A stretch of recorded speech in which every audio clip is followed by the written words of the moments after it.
सर्वेषाम् आत्मजो ह्यात्मा चेतात्माता स ईश्वर। श्रीमद् भागवत ने कहा है कि सबके सब संबंध एकमात्र भगवान के साथ होते हैं। भगवान ही पिता है, भगवान ही माता है, भगवान ही मित्र है, भगवान ही पुत्र है, भगवान ही सब कुछ है। संसार में जितने संबंध एक दूसरे के साथ हो सकते हैं या होती हैं, वो सब संबंध भगवान के साथ है। All shopping under the same roof, भगवान के साथ सब संबंध है। संबंध तो सभी भगवान के साथ है, पर कोई एक संबंध ऐसा अपना बना लेना भगवान के साथ जो प्रधान संबंध हो। संसार में प्रायः ऐसा नहीं होता। संसार में जिसके साथ एक संबंध है, दूसरा संबंध होना प्रायः नहीं हो पाता। कोई पत्नी है तो पुत्री नहीं हो सकती, और कोई पति है तो पुत्र नहीं हो सकता। संसार का नियम तो, समाज का मर्यादा का नियम तो ये है। ये संसार है ना, संसार के नियम लागू होते हैं, लेकिन भगवान के संसार में भगवान के नियम लागू होते हैं। भगवान के संबंध, भगवान के संसार में अगर संबंध नाम की कोई वस्तु है, सच तो ये कि भगवान के साथ कोई संबंध ही नहीं। संबंध तो वहाँ है जहाँ पहले से हम एक नहीं थे, तो बाद में बन गए, संबंध बन गए। एक वंशानुगत संबंध है। किन्हीं माता पिता के यहाँ हमारा जन्म हुआ और उन्हीं माता पिता के दूसरे बालक का भी जन्म हुआ। वो दूसरा बालक और हम भाई भाई हो गए। सच बात ये कि मैंने तो नहीं चाहा था कि वो भाई हो। मेरा मतलब है उदाहरण के लिए ये मैंने बिल्कुल एक उदाहरण की बात की है। यूँ जो अगर इस तरह की दुनियादारी की बात करें तो जो मेरे भाई थे 3, अब इस संसार में नहीं है, लेकिन वो सब मेरे साथ बहुत अच्छे थे। तो मैं उदाहरण की बात कर रहा हूँ कि अगर एक माता पिता के 2 बच्चे हुए, 2 भाई भाई हो गए, उन्होंने एक दूसरे को चाहा नहीं, उन्होंने एक दूसरे को चुना नहीं। सच बात है कि बच्चों ने भी माता पिता को नहीं चुना और माता पिता ने बच्चों को नहीं चुना। ये तो सब होते गए, जैसा होता गया हमने स्वीकार कर लिया। स्वीकार करने के अतिरिक्त कोई चारा भी न था। इसको भगवान की माया कहो या अपनी विवशता कहो, एक तो इस प्रकार के संबंध है। दूसरे संबंध निर्माण किए जाते हैं परिवार निर्माण के पश्चात, गृहस्थ प्रवेश के पश्चात। विवाह हुआ तो पति के संबंध पत्नी के संबंधियों के साथ जुड़ गए, पत्नी के संबंध पति के संबंधियों के साथ जुड़ गए। चाहे या न चाहे, अच्छे लगे या न लगे, स्वभाव मेल खाए न मेल खाए, संसार के जितने संबंध हैं ये बाद में बनते हैं। ये हमारी मानव निर्मित संबंध है। भगवान के साथ अगर संबंध नाम की कोई प्रश्न उठे, कोई बात करें, तो 2 बातें कह सकते हैं। एक तो ये, भगवान का किसी से कोई संबंध नहीं है। भगवान का किसी से कोई संबंध नहीं है। श्रीमद् भागवत में कहा है, न माता न पिता तस्य न भार्या न सुतादय नाप्यो न परश्चापि न देहो जन्म एव च। भगवान का न कोई माता, न कोई पिता, न कोई पुत्र, न कोई पुत्री। भगवान के जो संबंध दिखाई देते हैं उनकी लीला के पात्र हैं, उनके नाटक के पात्र हैं। नहीं तो भगवान तो न जाने कब से हैं, सदा से हैं और सदा रहेंगे। जो उनके संबंधी हैं न तो सदा से हैं और न सदा रहेंगे। भगवान के अवतारी काल के जो संबंधी हुए वो भी ऐसा तो नहीं कह सकते कि जब से अनादि भगवान है तब से वही लोग भी चले आ रहे हैं। कभी बाद में हुए होंगे, कब तक रहेंगे कौन जाने। भगवान के विषय में या तो ये कहो कि भगवान का किसी से कोई संबंध नहीं है, सब समान है उनके लिए। श्रीमद् भागवत में कहा है, नूतमो नाधमो नापि समस्यापि समुपवा। भगवान के लिए सब समान है, कौन भाई कौन बहन, कौन बेटा कौन बेटी, कौन माता कौन पिता।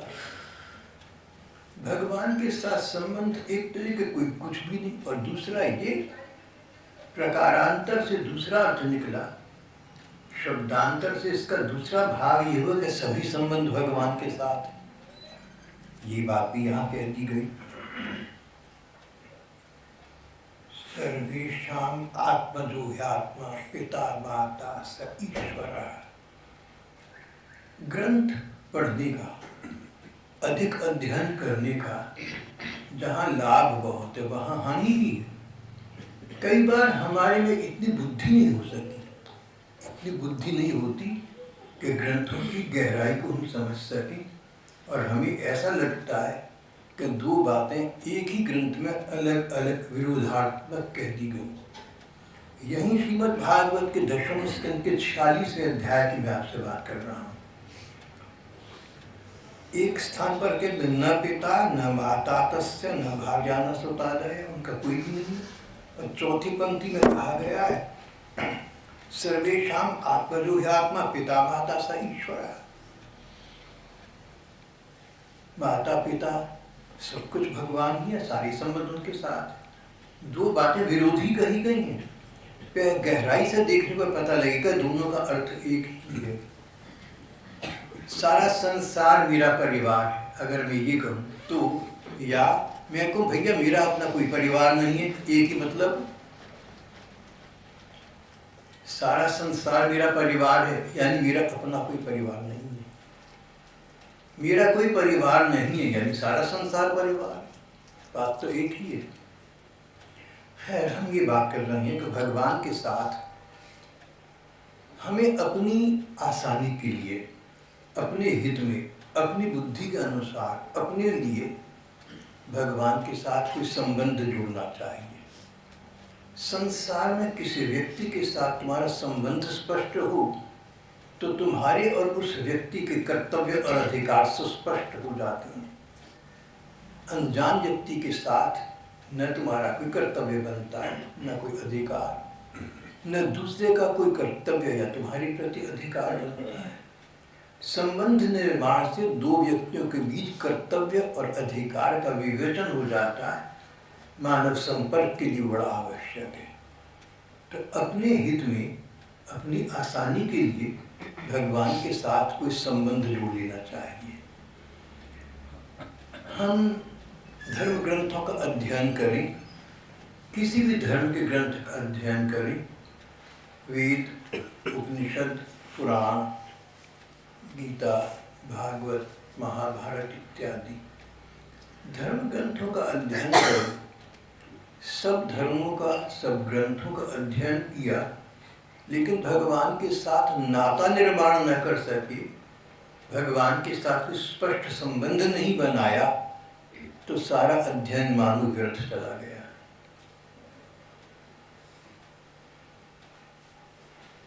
अगर संतों के समागम में हम सम्मिलित हों, साधु समाज में सम्मिलित हों, सत्संग में सम्मिलित हों, तो उसका प्रथम और वास्तविक लाभ यही है कि हम भगवान के साथ एक स्पष्ट संबंध बना सकें।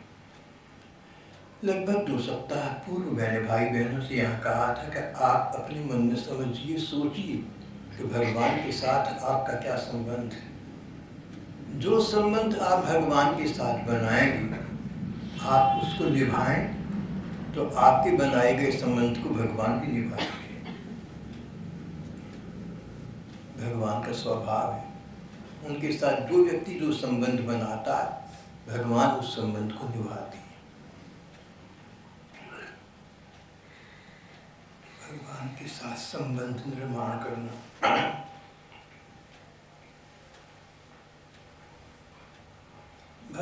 के साथ संबंध बनाएं आर्त या अर्थार्थी का। आर्त दुख में भगवान को अपना सहाय मानना, सुख के लिए भगवान से कामना करना, सौहार्द का नाता। आर्त और अर्थार्थी का नाता भगवान से बनाए तो सब कुछ प्राप्त हो सकता है। कष्ट निवारण के लिए भगवान से प्रार्थना, और किसी सात्विक कामना की पूर्ति के लिए भगवान से प्रार्थना करना। संत जयदयाल गोयंतिका एक स्थान पर लिखती हैं कि जैसे एक बच्चा है, उसके खेलते खेलते चोट लगी, चारों ओर देखा, माँ नहीं दिखी तो फिर खेल में लग गया। थोड़ी देर में माँ आई तो माँ के पास आकर रोने लगा, माँ मेरी चोट लग गई, तूने देखा भी नहीं। उलाहना है तो माँ से सबसे नहीं है। भगवान के साथ नाता निभाना है, आर्त नाता। अर्थार्थी का नाता तो इस प्रकार का कि जो आशा रखनी है भगवान से, जो संबंध बनाया है भगवान से, उसको निभाना है। जो आकांक्षा रखनी है भगवान से रखनी है।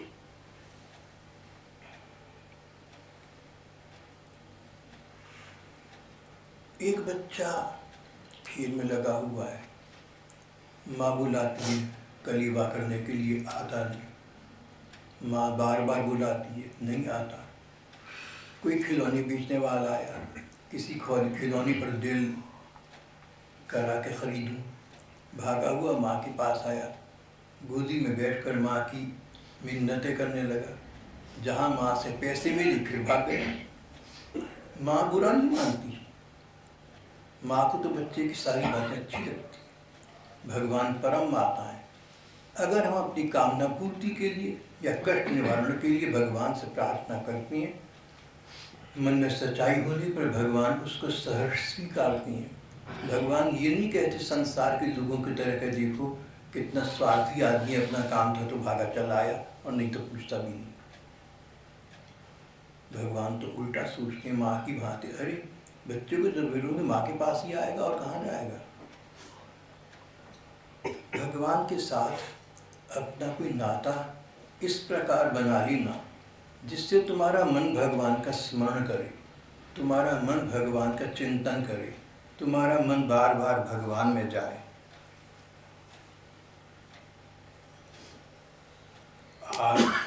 अर्थार्थी, गीता में लिखा है कि एक संबंध भक्तों का एक प्रकार है जिज्ञासु, उत्सुकता होना, ये भी एक नाता है। उत्सुकता,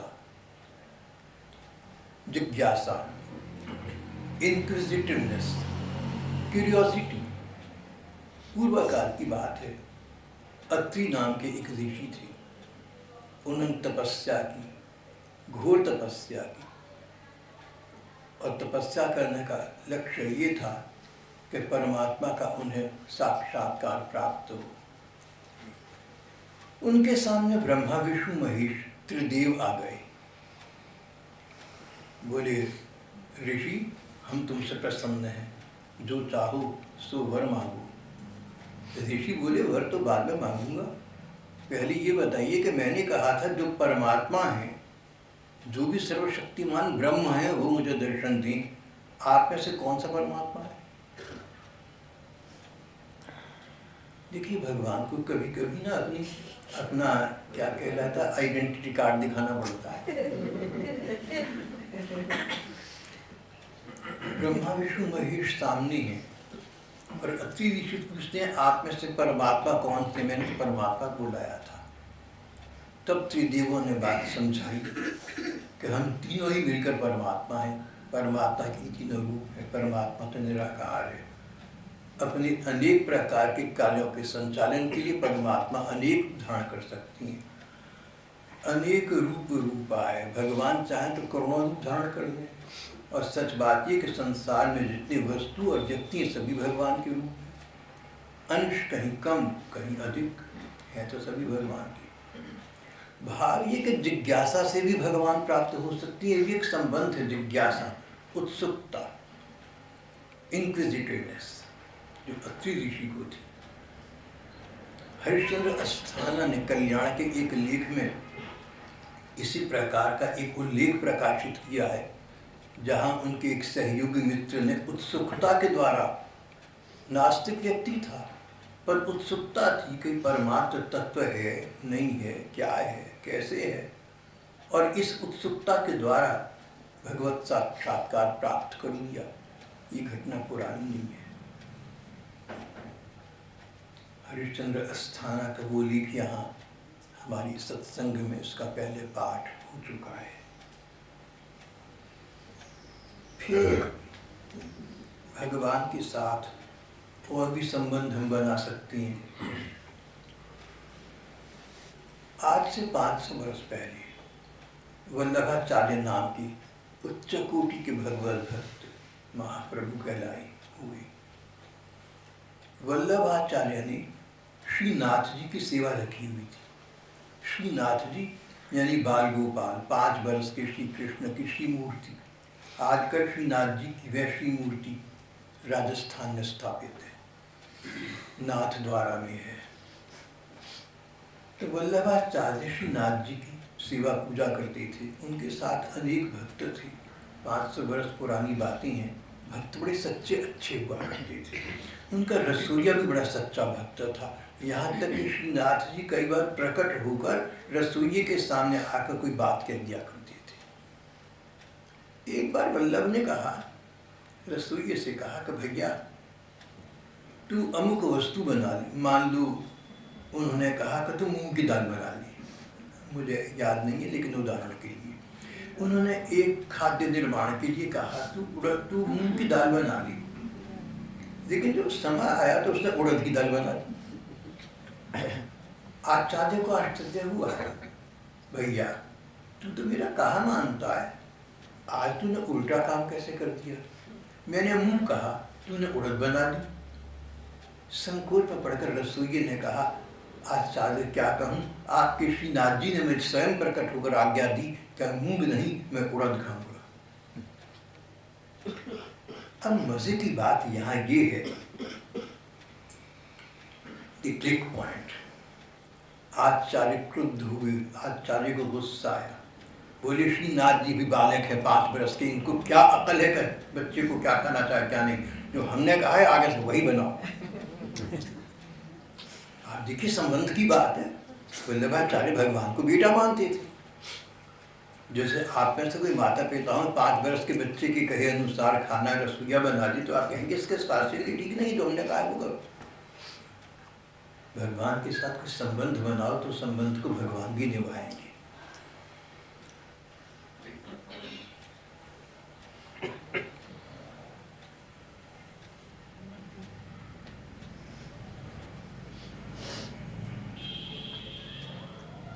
अभी लगभग 20 वर्ष पहले, शायद पहले भी ये बात हो चुकी है,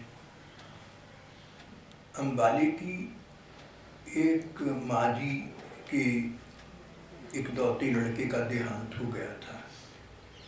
वो उसके पीछे पागल होकर गलियों में रोती फिरी। पैसा था, संपत्ति थी, सब कुछ था, लेकिन लड़का चला गया तो कुछ लगता था रहा ही नहीं। फिर एक दिन कुछ ऐसी घटना घटी कि उनको लगा कि श्री कृष्ण, बाल कृष्ण मेरे पुत्र हैं। उन्होंने बाल कृष्ण को, गोपाल जी को अपना पुत्र बना लिया और उनके जीवन में प्रसन्नता का इतना संचार हो गया। पुत्र बने श्री कृष्ण ने उन्हें इतना प्रसन्न किया कि वो हंसने गाने बोलने लगी, समाज में उनकी प्रतिष्ठा हो गई। कभी कभी मुझे मिल लेती हैं। फिर उन्होंने मुझे इस विषय में एक पुस्तिका प्रदान की। उस पुस्तिका में लिखा था कि ये पुस्तिका, ये किताब ऐसी है कि जो इसको पढ़ता है पूरी पढ़कर ही छोड़ता है। तो मैंने निर्णय कर लिया कि मैं पूरी नहीं पढ़ूंगा, बीच में छोड़ दूंगा। फिर माजी से कहूँगा कोई भी नहीं पढ़ी किताब मैंने आपकी। ऐसी तो कोई बात नहीं है।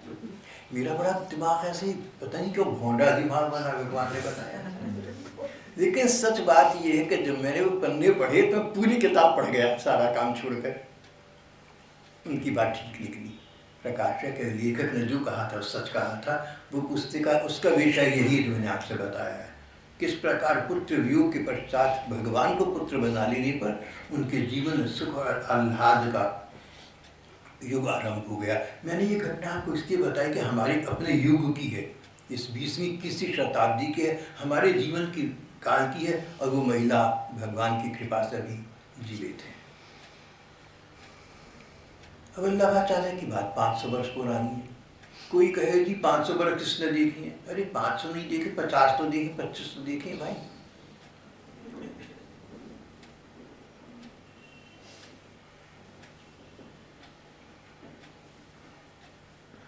भगवान कृष्ण के अवतारी काल में द्रौपदी थी, अर्जुन की पत्नी द्रौपदी यज्ञ से प्रकट हुई थी। द्रौपदी भगवान कृष्ण को भाई मानती थी, संबंध बनाया ना, श्री कृष्ण मेरे भैया हैं, मैं उनकी बहन हूं। जब द्रौपदी का चीरहरण होने लगा, वो प्रसंग आप सबको पता है, कौरवों ने चाहा कि हम, उनकी दुश्मनी थी, ईर्ष्या थी, क्रोध था, तो द्रौपदी का चीरहरण करी, वस्त्र उतारनी चाहिए। तो द्रौपदी ने पहले तो अपने पतियों की ओर देखा, 5 पांडव, फिर अपने ससुर बुजुर्गों की ओर देखा, फिर पूरी सभा की ओर देखा। एक आध जने के अतिरिक्त किसी ने विरोध नहीं किया। ऐसा न समझता कि आतंक और निर्दयता की बातें आज ही के युग में हो रही हैं। 5,500 वर्ष पहले ये घटना घट गई, आश्चर्य होता है सोचकर। और धर्मात्मा लोग मौजूद थे, कोई कुछ ना बोला, एक आध जने को छोड़कर किसी ने कुछ नहीं कहा। जब द्रौपदी ने देखा कि कोई बोलने वाला नहीं है, तो अपने को स्वयं बचाना चाहा। जब अंत में कोई चारा ना रहा, तो अपने दांतों से अपनी धोती को जोर से कसकर पकड़ लिया। लेकिन सो कहाँ तक हो सकता था, धोती भी दांतों से छूट गई। जब द्रौपदी ने देखा कि अपने सारे प्रयत्न विफल हो चुके, तब अंत में, तब तक भगवान को कष्ट नहीं दिया। अगर चाहती तो पहले भगवान को पुकारती, पहले नहीं पुकारा। पहले उन्होंने अपना सब भरसक प्रयत्न करा कि दुनिया में रिश्तेदार कहलाती हैं, पति इत्यादि, ससुर इत्यादि, वो मेरी सहायता करेंगे। देखा ना पति अपने, ना ससुर अपने, ना बुजुर्ग अपने, कोई संसार में कौन अपना है।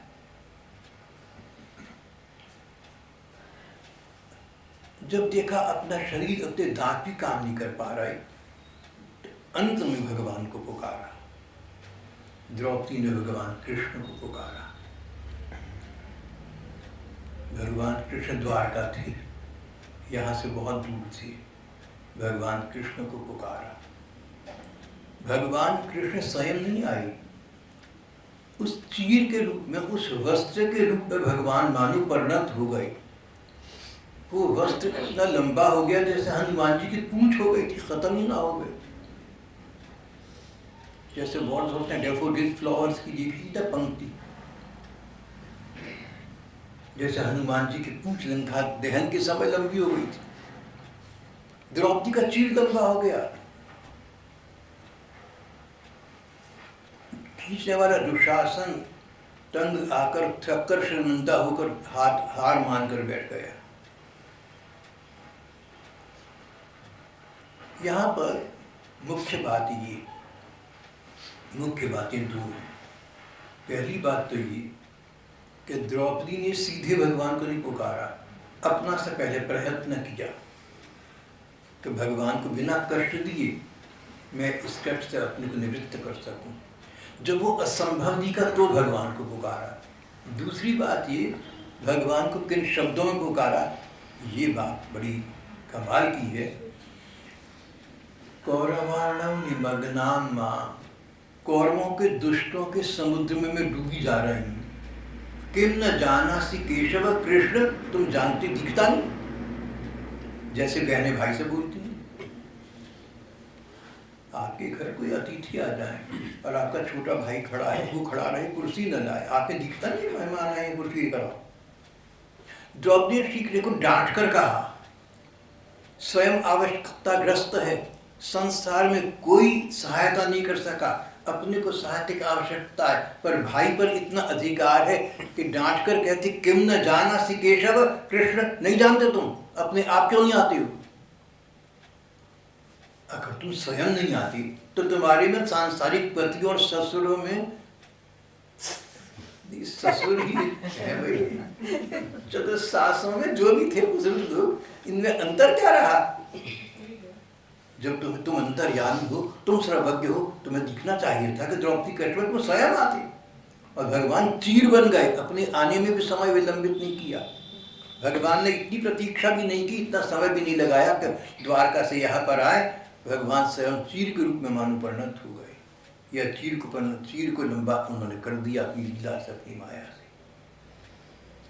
द्रौपदी के साथ भगवान ने भाई बहन का रिश्ता निभा दिया।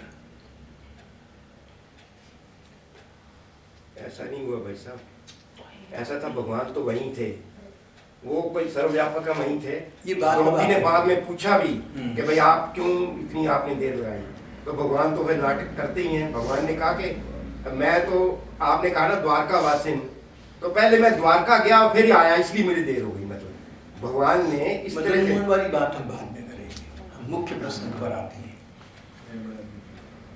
तो प्रसंग ये चल रहा है कि भगवान के साथ अगर किसी ने बहन भाई का नाता बनाया तो भगवान ने उस बहन भाई के नाते को निभा दिया।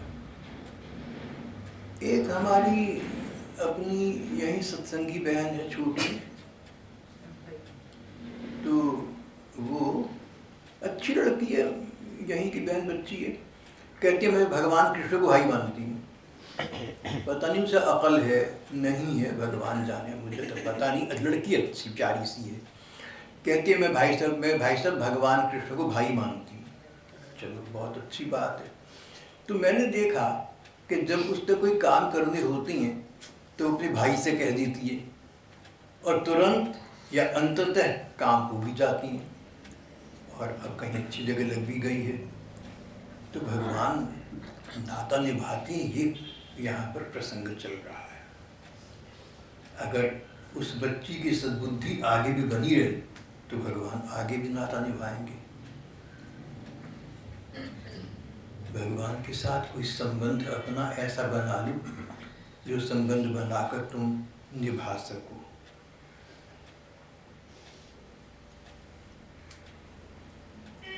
एक बार सन 1982 की बात है,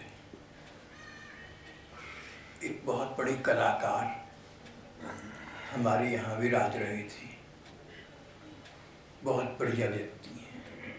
मैंने उन जैसे सज्जन पुरुष बहुत कम देखे हैं, लेकिन वो कहते मैं भगवान को नहीं मानता, मैं नास्तिक हूँ। जब मैंने देखा नहीं तो मानूं कैसे? मैं तो किसी से वाद विवाद करता नहीं, क्योंकि वाद विवाद करने की योग्यता मुझ में नहीं है। तो एक बहन वहाँ बैठी थी जो उन दिनों शायद GMN कॉलेज में फिजिक्स की लेक्चरर थी। तो वो बहन आजकल कहीं विदेश में है, उनसे कहने लगी कि भगवान के साथ आपका क्या संबंध है? तो वो कलाकार हंस पड़े, मुझे देखकर कहने लगे कि भाई साहब, अगर भगवान है और मैंने कोई संबंध बनाना है तो मैं भगवान को नौकर बनाना चाहता हूँ, मेरे सारे काम कर देगा, जो चाहूँ सो करवाऊँ। मैं कुछ भौंदला गया। सिद्धांत ये कि भगवान के साथ जो चाहो संबंध बनाओ, भगवान निभाएंगे, सिद्धांत की रक्षा करना ही है। लेकिन ये बात मुझे कुछ अच्छी लग रही थी, भगवान को नौकर बनाओ। मैं भौंदला गया, समझ ना आया। तो वो जो बहन थी वो सचमुच लेक्चरर निकली। वो कहने लगी उनसे, कलाकार से, कि पंडित जी एक बात तो है कि भगवान को आप अपना नौकर बना लें, इसमें तो कोई बात नहीं है, भगवान तो सब कुछ पहले से ही है, लेकिन आपको रिश्ता निभाना पड़ेगा। बोले हाँ, मैं जो चाहूँगा उससे काम कराऊंगा, रिश्ता निभाऊंगा, बुरी तनख्वाह क्या दूंगी।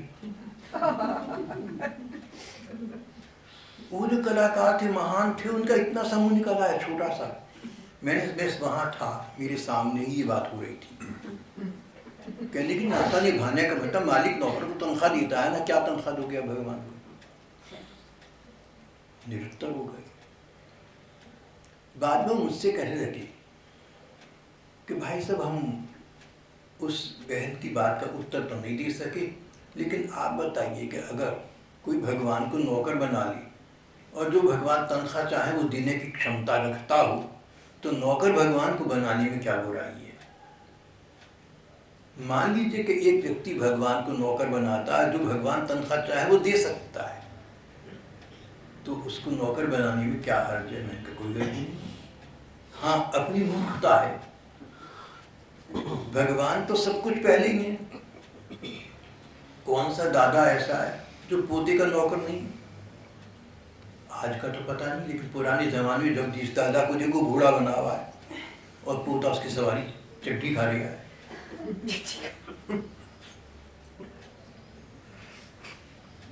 तो मैंने कहा कि कोई बात नहीं है, अपनी इच्छा की बात है, जिसको जैसा अच्छा लगे वैसा कर ले। अब एक बात देखने की ये है कि जिस महिला को राजा रानी बना सकता है, ये उसमें सुंदरता और गुण है, उसको नौकरानी बना ले कि तो झाड़ू पोछा लगाया कर, तो राजा का अपनी मूर्खता है, नुकसान है। अगर एक व्यक्ति इतना काबिल है कि उससे आप अपने बच्चों को PhD की अंग्रेजी की पढ़ाई करा सकते हैं और आप उसको KG पढ़ाने के बच्चे में लगा दें, तो नुकसान आपका है। जिस व्यक्ति की जो क्षमता है उसका लाभ न उठाकर आप छोटा काम कराती है, तो हानि आप उठा रहे हैं, दूसरे करता है। तो जो भगवान से काम कराने के वो न करा के हम वो काम कराएं जो कोई भी कर सकता है, तो इसमें हानि और मूर्खता अपनी है। भगवान खाली कुछ आता जाता है, भगवान के लिए सब बराबर है। अपनी इच्छा से भगवान सेवक बनते ही। एक साधु था, जंगल से गुजर रहा था, उधर शूल हो गया, कह लीजिए पेट दर्द हो गया, और ऐसी स्थिति आ गई, बेचारे साधु, बूढ़े साधु की, जंगल से गुजर रहा था, वहीं बैठना पड़ गया। अपने कपड़े खराब हो गए, जगह बिगड़ गई, सब जगह बैड स्मेल, दुर्गंध आने लगी। क्या करूं, समझ नहीं आ रहा था। भगवान आए और उन्होंने उसकी सफाई करी और सारा काम कर दिया।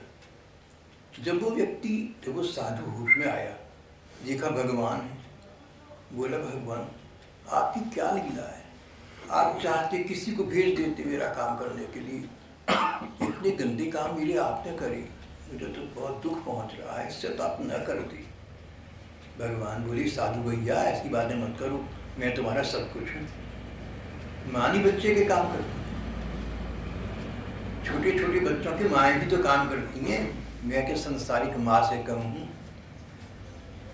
दूसरी बात, मैं किसी को प्रेरणा करता, किसी को भेजता, इतना समय नष्ट होता, उसके स्थान पर मैं स्वयं प्रकट हो गया, मुझे तो आने में समय लगता। भगवान स्वयं सेवक बन गए। एक भगवान का भक्त था, भगवान में लगा रहता था, विप्र नारायण उसका नाम था, लेकिन किसी नर्तकी की सुंदरता से आकृष्ट होकर उसमें लग गया। नर्तकी पैसे की नीत थी, जब इसके पास पैसा खत्म हो गया तो उसने इसका साथ देना बंद कर दिया। ये उसके अभाव में, उसके वियोग में रोने लगा। भगवान रात के समय उस भक्त के नौकर बनकर नर्तकी के पास गए, स्वर्ण का थाल लेकर पहुंचे, मेरे मालिक ने भेजा है। वो पैसे की नीत थी, बोले अपने मालिक से कहना कि मैं तो उन्हें बहुत याद करती हूँ, तुरंत मेरे पास भेजा ना, मुझे उनकी बहुत याद आ रही है। भगवान उसका नौकर बनकर विप्र नारायण के पास पहुँचे और संदेश दिया। विप्र नारायण पहुँचे, बात खुल गई, समझ गए कि भगवान ने नौकर का काम करा था। अपनी इच्छा से भगवान नौकर बन जाए तो कोई आश्चर्य नहीं है, जैसे अपनी इच्छा से दादा घोड़ा बन जाए। देखो भाई, बुरा मत मानना, मैंने दादाओं को घूरा क्या गधा बुद्धि देखा है। दादाओं को घूरा क्या गधा बुद्धि देखा है। महाराज जी वॉकिंग आउट।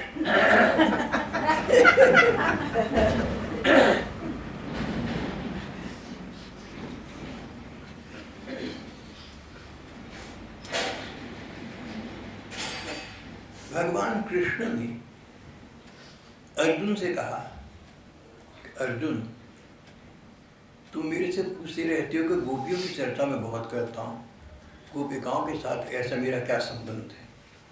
भैया तुझे बताऊं, प्रश्न पूछना है तो ये मत पूछ कि गोपियों से मेरा क्या संबंध है, ये पूछ के क्या संबंध नहीं है। मेरी सारे संबंध है गोपिकाओं से। फिर संबंधों की सूची सुनाई, उसमें एक संबंध स्वामिनी, गोपिकाएं मेरी स्वामिनी हैं, मैं उनका सेवक।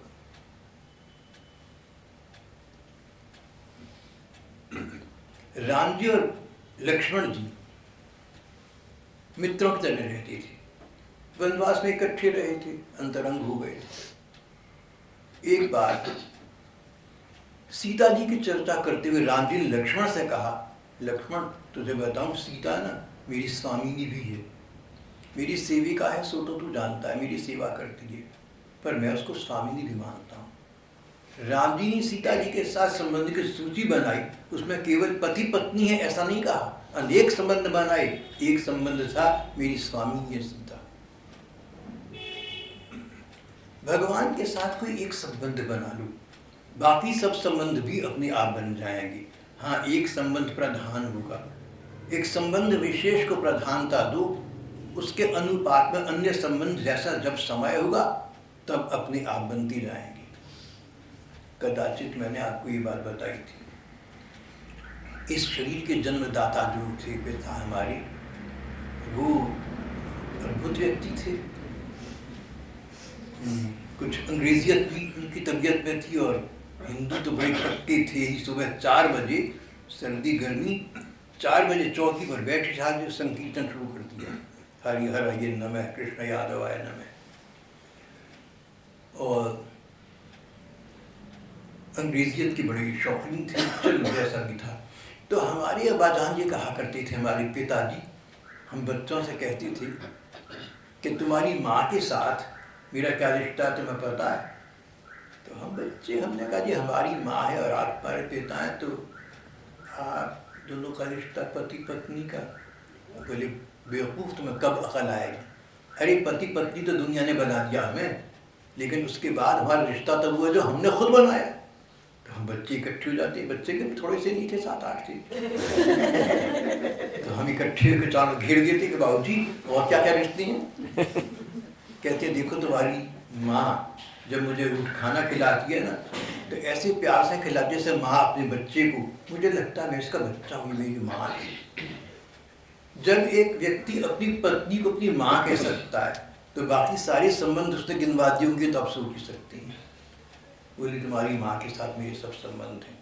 पत्नी का संबंध प्रधान है, लेकिन जब जैसी आवश्यकता पड़ती है, जिस संबंध की आवश्यकता पड़ती है, उस समय मेरा वो संबंध वाली माँ से बन जाता है। अब ये तो चलो थोड़ी सी पुरानी बात हो गई, और नई बात ही 5 साल पुरानी। हमारी ही एक यहाँ अम्बाले की बहन बच्ची का विवाह हो गया सिडनी ऑस्ट्रेलिया में। वो वहाँ अपने पति बच्चों के साथ रहती है।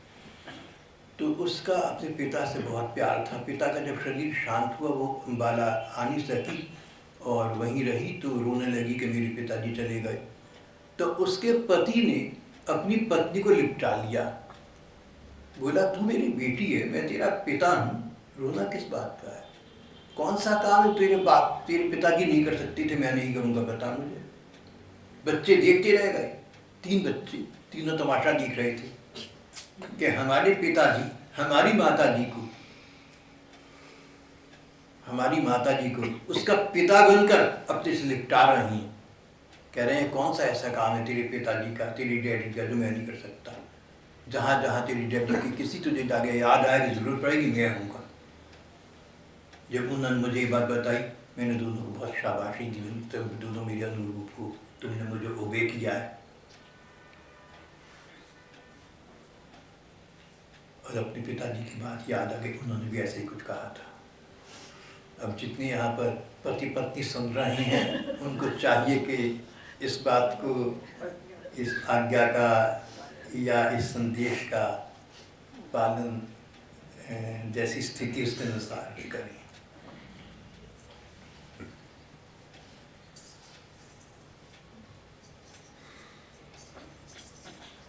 भगवान के साथ सब संबंध है, एक संबंध प्रधान बना लो और उसके बाद शेष सारे संबंध जैसे सिडनी के उस पति पत्नी के हैं समय के अनुसार बन सकते हैं, भगवान के साथ सब संबंध बन सकते हैं।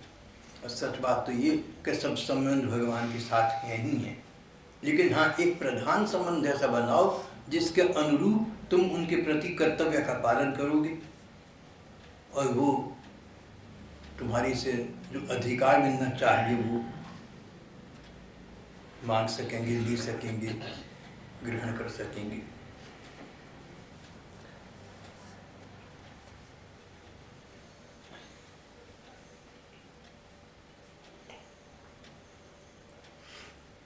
दक्षिण भारत में आंडाल नाम की भक्त हुई।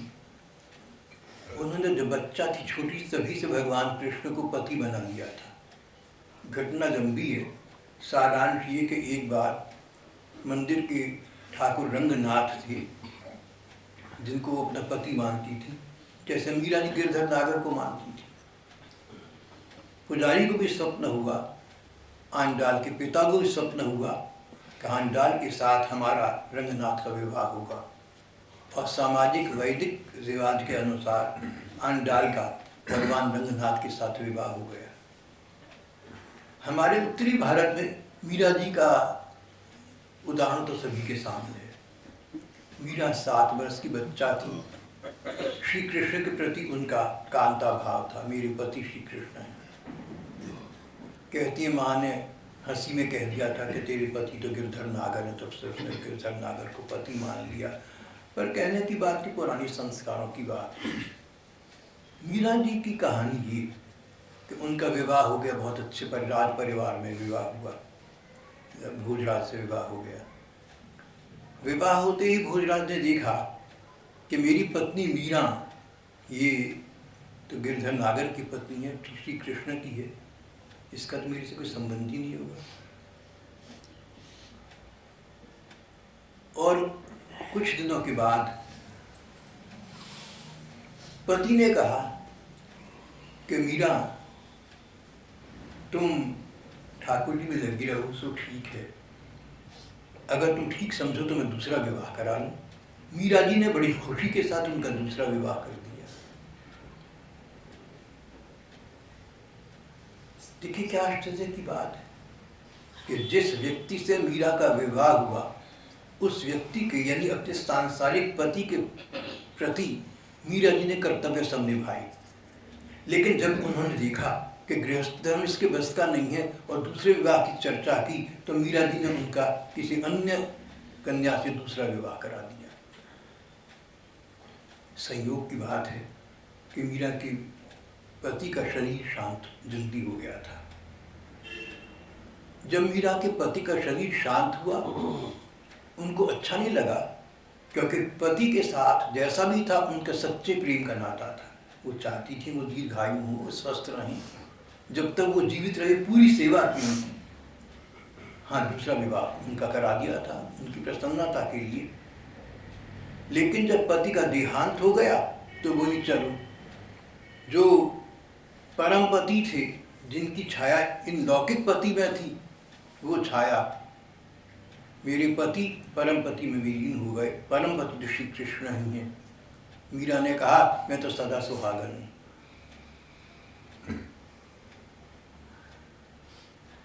मीरा ने अब श्री कृष्ण के साथ पति परम पति का नाता निभा दिया। पति के रहते भी नाता निभाया, पति के बाद भी नाता निभाया। चैतन्य महाप्रभु तो पुरुष देह में थे, मीरा आंडाल तो महिलाएं थीं, तो पति शब्द उनके साथ विचित्र नहीं लगता। संसार की दृष्टि में पति पत्नी नर नारी होती हैं। चैतन्य महाप्रभु तो पुरुष जाति के थे, पुरुष वर्ग में आते थे, उन्होंने भी श्री कृष्ण को अपना पति माना, स्वयं गोपी भाव में रही, राधा भाव में रही। व्यक्ति वही है जो उसका भाव है, जो उसका मन है। और अंततः प्रेमावतार प्रभु चैतन्य देव को श्री कृष्ण की परम पति के रूप में सदा सदा के लिए अनंत अक्षय प्राप्ति हो गई। सबके पति श्री कृष्ण है, पतियों के पति भी श्री कृष्ण है, पुरुषों के पति भी श्री कृष्ण है। पति स्वामी सर्वस्व, उन भगवान को स्वामी सर्वस्व मानना जीवन रहती रहती, जब तक शरीर की इंद्रियां कार्य करनी सक्रिय हैं तब तक पहली मान लेना अपनी भली में है, आत्महित में है। तुम ज्ञान के पीछे पागल न होना, तुम धर्म ग्रंथों के पीछे मत पड़ जाना। ज्यादा साधु संगत और सत्संग का लाभ उठाना तो ये कि भगवान के साथ एक नाता बना लो, एक प्रधान नाता बना लो, एक विशेष नाता बना लो, अपनी ओर से उसको निभाओ। ठाकुर जी भी निभाएंगे। हम जितना निभा सकें उतना निभाएं, भगवान तो पूरा निभाएं। भाई बहनों को यहाँ बस इतनी बात कहनी है कि तुम लोग इधर उधर के जो झंझट हैं उनको छोड़कर, यानी भाग दौड़, अटकन भटकन, जहाँ तहाँ रमण भ्रमण, किताबों में उलझना, धर्म ग्रंथों पर पड़ी रहना, तीर्थ यात्राओं में घूमना, इन सब बातों का सार अगर है तो यही है कि भगवान के साथ नाता बनाओ, उनके बनकर रहो, और नहीं तो ये सब व्यर्थ है। अगर जीवन इन बातों में बीत गया, श्री कृष्ण संबंध निर्माण नहीं हुआ तो ये सारा आपने समय नष्ट कर लिया अपना। अरे का संसार में रहकर सुख तो भोगते, समाज की सेवा करती, माया मिली न राम। भगवान के साथ संबंध निर्माण नितांत अनिवार्य है। जिन बहन भाइयों का भगवान के साथ अभी तक कोई मन ही मन में संबंध नहीं है, वो अभी से बना ले तो भी काम चल जाएगा। भगवान के साथ एक संबंध विशेष बना लो, शेष सारे संबंध उसके अनुपात में स्वयं हो जाएंगे और भगवान हमारी सब कुछ करेंगे। तो ये हमारा आज का यहाँ पाठ प्रसंग समाप्त।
You off कैसे?